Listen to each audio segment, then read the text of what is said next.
Y'all, there is no good at home gut test you can get yourself without working with a clinician or through a clinician.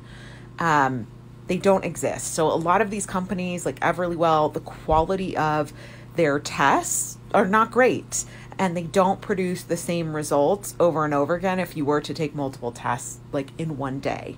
So that's really problematic, especially if you're going to use the data to do something with it, which is what I recommend. Now, that's also a good question to ask yourself is what will I actually do with this data before you do any testing?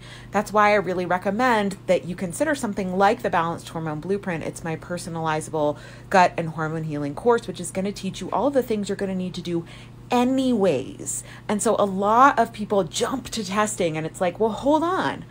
Are you on the right diet? Because many of you really are not. You think you are, but you're not. Are you mindful of your toxin exposure? I'm talking about like what's in your home. I'm talking about what's in your beauty products. I'm talking about what's in your mind. Are you feeding yourself toxic thoughts? I'm talking about your water that you're drinking, right? These are all things we need to consider before and in light of any kind of testing.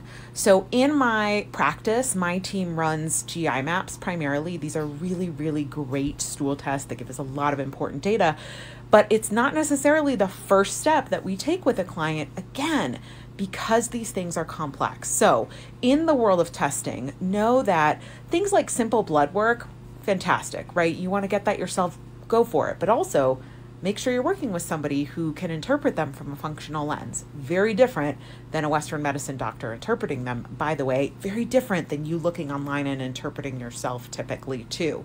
But when it comes to something more complicated, like a stool test, make sure you're working with someone or being guided by somebody to make sure that you are using a really good test.